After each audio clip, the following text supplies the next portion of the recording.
Join the community of more than 2 million Binomists who are investing online with Binomo. Start trading today with Binomo.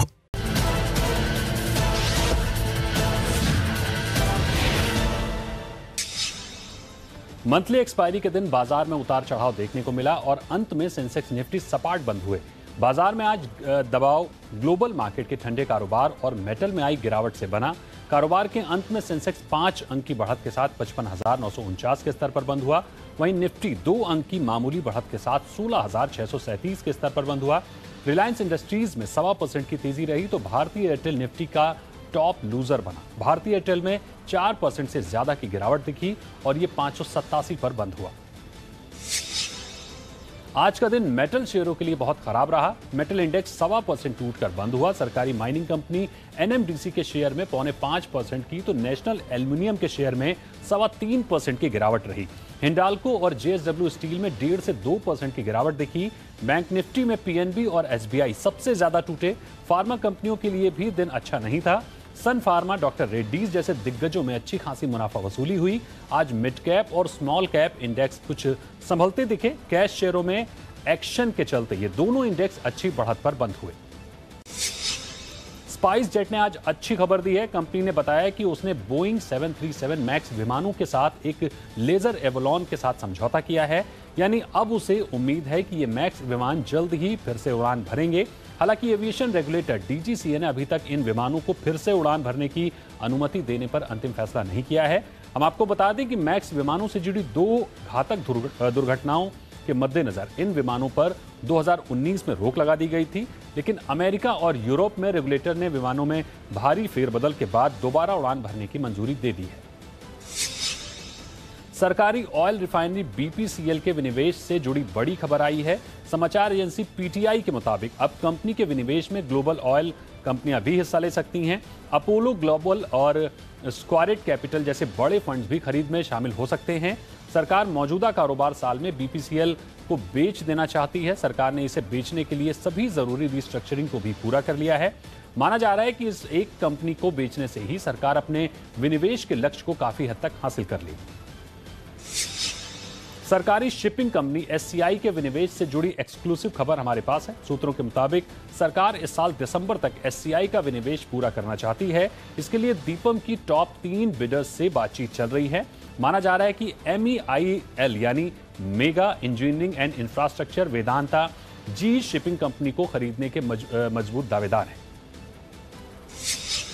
Sugar कंपनियां एक बार फिर focus में हैं। सरकार ने मौजूदा कारोबारी साल के लिए 1100 करोड़ रुपए की अतिरिक्त राशि का आवंटन किया है। शुगर मिलों को ये रकम एक्सपोर्ट असिस्टेंट स्कीम के तहत मिली है। चीनी मिलें इस पैसे का इस्तेमाल गन्ने के बकाये के भुगतान के लिए करेंगी। मिलों के जरिए किसानों को उनके बकाये का भुगतान होगा। इससे कंपनियों का बोझ घटेगा और अलग अलग राज्यों के किसानों की बकाया राशि भी में कमी आएगी। यूनिटेक के प्रमोटरों के बुरे दिन खत्म नहीं हो रहे हैं। सुप्रीम कोर्ट कंपनी के प्रमोटर संजय और अजय चंद्रा पर काफी नाराज हुआ है। कोर्ट ने कहा है कि वो कानून से खिलवाड़ बर्दाश्त नहीं करेगा। साथ ही उसने इन दोनों को तुरंत तिहाड़ जेल से मुंबई के आर्थर रोड और तरोजा जेल में शिफ्ट करने का निर्देश दिया है। कोर्ट ने कहा है कि जेल में इन्हें कोई भी अतिरिक्त सुविधाएं नहीं मिलेंगी। दरअसल ईडी ने 5 अप्रैल और 16 अगस्त को 2 स्टेटस रिपोर्ट दाखिल की थी, जिसमें कहा गया है कि इन दोनों ने जेल परिसर को गैर कानूनी गतिविधियों के लिए इस्तेमाल किया। मद्रास हाईकोर्ट ने नई कार के इंश्योरेंस से जुड़ा बड़ा फैसला सुनाया है, जिसके मुताबिक 1 सितंबर के बाद अगर कोई भी नई कार बेची जाती है उसके लिए बम्पर टू बम्पर इंश्योरेंस जरूरी होगा। यानी हाई कोर्ट ने सुनाए गए फैसले के मुताबिक 5 साल तक की अवधि के लिए ड्राइवर, यात्रियों और गाड़ी के मालिक के कवरेज के अतिरिक्त बम्पर टू बम्पर इंश्योरेंस होना चाहिए। इस अवधि के बाद वाहन के मालिक को चालक, यात्रियों, किसी तीसरे पक्ष के साथ साथ खुद की सुरक्षा के लिए सतर्क रहना चाहिए। ये खबर जनरल इंश्योरेंस कंपनियों के लिए काफी अच्छी है, मगर कार चलाने वालों को थर्ड पार्टी प्रीमियम की जगह ऑन डैमेज प्रीमियम के लिए बड़ी रकम देनी होगी। देश की सबसे बड़ी मल्टीप्लेक्स चेन पीवीआर जोर शोर से अनलॉक की तैयारी कर रही है। कंपनी ने दिल्ली के बसंत विहार स्थित अपने सिनेमा हॉल प्रिया को हाल ही में रेनोवेट किया है। कंपनी ने सिर्फ हॉल ही नहीं, आसपास के इलाकों को भी चमकाया है।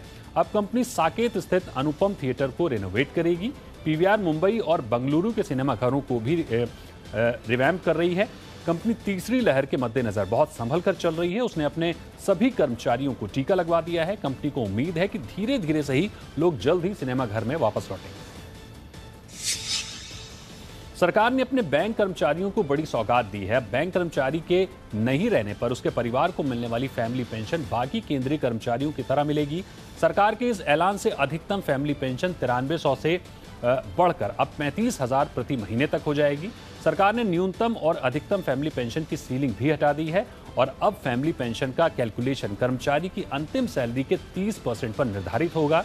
बैंक कर्मचारियों के लिए पेंशन पे आउट को भी बढ़ाने का फैसला किया गया है। इसके तहत सरकारी बैंकों का कर्मचारियों के पेंशन में एनपीएस के तहत जो योगदान है उसे 14% तक बढ़ा दिया गया है। पहले यह 10% हुआ करता था। अफगानिस्तान संकट पर बुलाई गई सर्वदलीय बैठक में विदेश मंत्री एस जयशंकर ने सभी दलों के प्रतिनिधियों को अफगानिस्तान के हालात से अवगत कराया। उन्होंने साफ किया कि सरकार का ध्यान लोगों को वहां से निकालने पर है और इसके लिए जरूरी कदम उठाए जा रहे हैं। विदेश मंत्री ने आगे कहा कि ऑपरेशन देवी शक्ति के तहत हमारी 6 उड़ानें हैं और हम अधिकांश भारतीयों को वापस लाने में सफल रहे हैं। कुछ लोग अभी भी अफगानिस्तान में रह गए हैं जो उड़ान के दिन नहीं पहुंच सके, उन्हें भी जल्द निकाल लिया जाएगा। असंगठित क्षेत्रों में काम कर रहे 38 करोड़ कामगारों के आर्थिक हितों के मद्देनजर सरकार ने ई श्रम पोर्टल लॉन्च किया है। इस पोर्टल के जरिए देश के मजदूरों का राष्ट्रीय स्तर पर डेटाबेस तैयार किया जाएगा, जिससे मजदूरों को उनके क्षमताओं के मुताबिक योजना बनाकर उसमें शामिल किया जा सके। इस मौके पर केंद्रीय श्रम एवं रोजगार मंत्री भूपेंद्र यादव ने कहा कि इस पोर्टल के जरिए सरकार सोशल सिक्योरिटी योजनाओं को जन जन तक पहुंचाने का काम करेगी।